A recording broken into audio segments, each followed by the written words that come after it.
Assalamualaikum warahmatullahi wabarakatuh. Selamat datang kembali di kelas seni budaya semuanya. Mudah-mudahan kita semua selalu berada dalam lindungan Allah Subhanahu wa Ta'ala. Amin ya rabbal alamin. Oke, setelah kita sudah memahami apa sih itu seni patung dan apa saja fungsinya, hari ini kita akan membahas mengenai jenis, bahan, serta alat dalam berkarya seni patung. Tujuan pembelajaran kali ini ialah yang pertama, mengklasifikasikan jenis-jenis patung dan mendeskripsikan berbagai macam bahan serta alat dalam berkarya seni patung. Jenis-jenis patung. Jenis-jenis patung kita bagikan ke dalam dua kategori. Yang pertama, ada jenis patung berdasarkan bentuknya dan ada patung berdasarkan jenisnya. Kita bahas dari patung berdasarkan bentuknya dulu ya. Patung berdasarkan bentuk yang pertama ialah bentuk imitatif atau realisme, yaitu patung yang meniru bentuk yang sudah ada dalam kehidupan nyata atau bentuk alam seperti manusia, hewan, dan tumbuhan. Perwujudan patung bentuk imitatif ini dibuat semirip mungkin dengan aslinya, baik itu bentuk fisiknya, anatomi, proporsinya, pokoknya dibuat semirip mungkin. Dan berikut ini beberapa contoh patung dengan bentuk imitatif, yaitu ada yang proporsinya manusia dan juga hewan.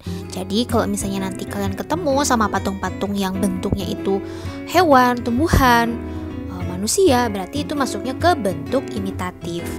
Selanjutnya, patung berdasarkan bentuk yang kedua ialah ada patung bentuk non-figuratif atau abstrak, yaitu jenis patung yang bentuknya sudah tidak menyerupai bentuk aslinya. Nah, sesuai dengan namanya nih, abstrak, jadi perwujudan patungnya ini ya memang abstrak, jadi tidak menampilkan atau tidak mewujudkan bentuk-bentuk yang pada umumnya, bentuk-bentuk yang kita kenal, mungkin bukan manusia, bukan lagi hewan, bukan lagi tumbuhan. Nah, contohnya seperti apa? Nih, seperti ini. Nah, jadi biasanya di abstrak ini lebih memainkan elemen-elemen rupa, memainkan garis, bidang, dan ruang. Jadi nanti kalau kalian lihat atau ketemu sama patung yang udah gambarnya atau bentuknya itu sudah bukan lagi bentuk alam, bukan lagi manusia, hewan, tumbuhan, nah berarti dia masuknya ke bentuk non-figuratif atau abstrak. Nah, yang sekarang kita akan membahas patung berdasarkan jenisnya. Berdasarkan jenis yang pertama ada Zonde-Bose. Pernah mendengar istilah Zonde-Bose? Zonde-Bose ini merupakan bentuk patung yang seolah-olah dia itu berdiri sendiri.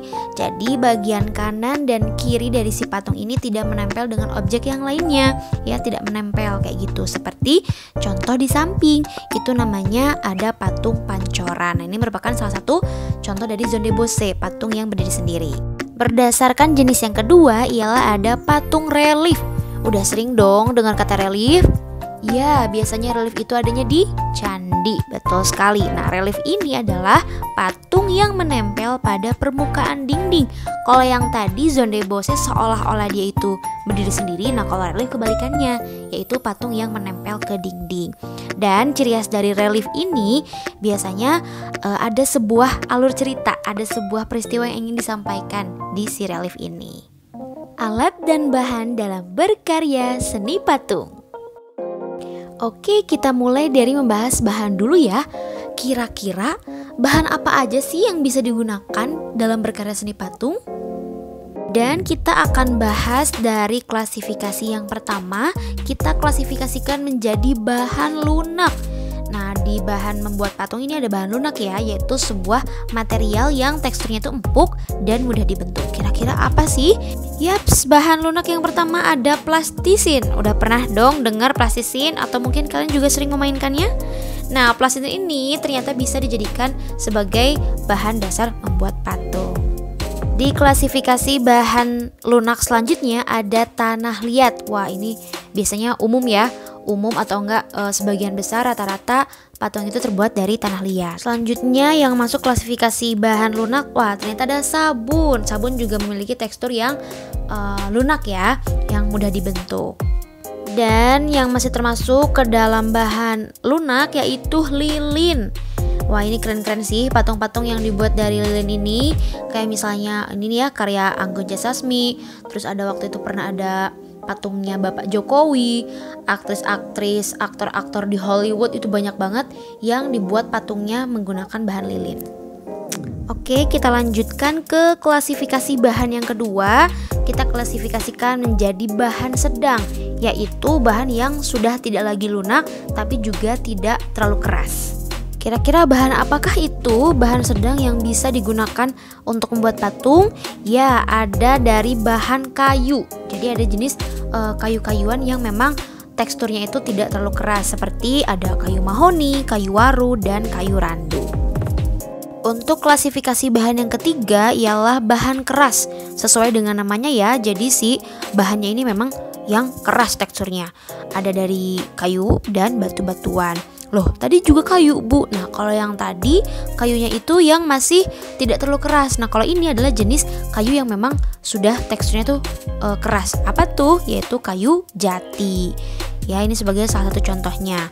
Selanjutnya ada dari batu marmer. Dan batu marmer ini biasanya sering ya ditemukan menjadi sebuah karya patung. Kalau enggak, batu marmer juga biasanya bisa digunakan untuk jadi lantai keramik gitu ya, bisa.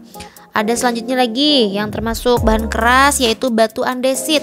Batu andesit ini yang ada di candi-candi itu biasanya. Lanjut, klasifikasi bahan yang keempat ialah ada bahan cor atau cetak. Dan pada umumnya bahan cor atau cetak ini biasanya sebagian besar itu menggunakan logam timah seperti yang ada pada gambar itu ya. Nah, jadi si logam timahnya ini nanti kita cairkan, nanti terbentuklah sebuah adonan. Nah, si adonannya itu dimasukkan ke dalam sebuah cetakan dan terjadilah atau terbentuklah patung. Tapi di bahan cor atau cetak ini nggak hanya logam timah, ada juga yang bentuknya tuh serbuk-serbuk juga bisa dijadikan bahan patung. Seperti apa? Yaitu seperti semen. Nah ya, semen ini juga bisa dijadikan patung. Terus ada gips, ini juga bentuknya asalnya bebatuan gitu ya, nanti dilempurkan, terus nanti dijadikan adonan, lalu dimasukkan ke dalam cetakan. Lalu yang masih termasuk ke dalam klasifikasi bahan cor atau cetak ini yaitu fiber atau resin. Ya, jadi ini tuh bentuknya kan kayak cairan gitu ya, adonan gitu, nanti dimasukkan ke sebuah cetakan, jadilah patung. Atau yang sering kita kenal tuh dengan karya akrilik. Dan klasifikasi bahan yang kelima ialah bahan yang ada di sekitar kita atau bisa juga menggunakan bahan bekas. Jadi bahan yang bisa kita gunakan dalam membuat patung tidak hanya pada umumnya kan terbuat dari tanah liat atau lilin. Nah, ternyata bahan-bahan yang ada di sekitar kita juga bisa dijadikan sebagai bahan dasar membuat patung. Seperti contoh berikut, itu tuh patung burung ya yang dibuat menggunakan sendok. Oke, setelah kita mengetahui bahan-bahan apa aja sih yang bisa dijadikan sebagai bahan dasar membuat patung, kita juga perlu mengetahui alat-alat yang biasa digunakan dalam berkarya seni patung. Dan berikut ini adalah beberapa alat-alat yang biasa digunakan. Yang pertama nih, ada apa nih? Pernah lihat nggak? Yaps, ini yang namanya butsir. Butsir ini tujuannya adalah untuk membuang bagian yang tidak diperlukan atau juga bisa menambahkan bagian-bagian, ditambahin tuh dibantuin sama butsir, atau juga si butsir ini bisa merapihkan, menghaluskan bagian yang gak bisa dijangkau sama tangan. Dan biasanya butsir ini digunakan untuk memahat patung yang terbuat dari tanah liat. Alat selanjutnya ada apa nih? Ya, ini adalah meja putar. Pernah melihat nggak? Meja putar ini biasanya digunakan untuk karya patung yang terbuat dari tanah liat ya, yang ukurannya menyesuaikan dengan meja putarnya. Tujuannya apa sih? Jadi kalau misalnya kita mau buat bagian-bagian detail, kan ribet tuh kalau kitanya yang muter-muter. Ya cukup aja si karyanya aja yang diputar-putar, kitanya fokus aja diam di satu tempat. Lanjut ke alat yang ketiga, ada apa nih? Ada pahat atau tatah. Wah, ini udah jadi ciri khasnya ya. Kalau misalnya mau buat patung, pasti ada alat tatahnya. Sama sih fungsinya kayak butsir. Jadi si pahat atau tatah ini digunakan untuk membuang bagian-bagian yang memang tidak diperlukan ataupun untuk membentuk detail-detail bagian patung. Lalu selanjutnya ada apa nih? Martil ya, atau yang sering kita sebut dengan palu. Kira-kira apa nih fungsi palu? Apakah untuk menghancurkan karyanya? Oh, tentu saja ya tidak. Tapi martil ini adalah untuk memberikan tenaga pada si alat tatah. Jadi kalau misalnya kita mau menatah atau memahat bagian kayu yang sulit kan keras tuh pastinya. Kalau misalnya dengan bantuan tangan aja itu pasti sakit tangannya. Nah, dibantu dengan martil atau palu ini memberikan tenaga untuk si pahatnya.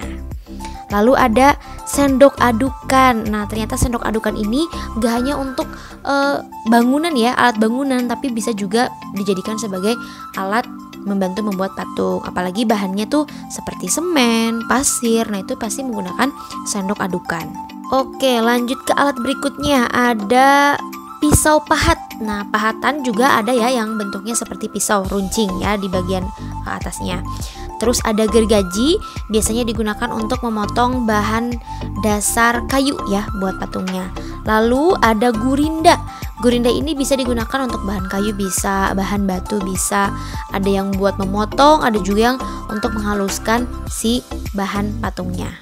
Nah, itu merupakan beberapa alat yang biasa digunakan dalam membuat seni patung ya. Alhamdulillah, pembelajaran hari ini telah selesai. Mudah-mudahan materi yang Ibu sampaikan bisa kalian pahami, bisa menambah wawasan baru untuk kita semua. Semangat terus ya belajarnya. Terima kasih. Wassalamualaikum warahmatullahi wabarakatuh.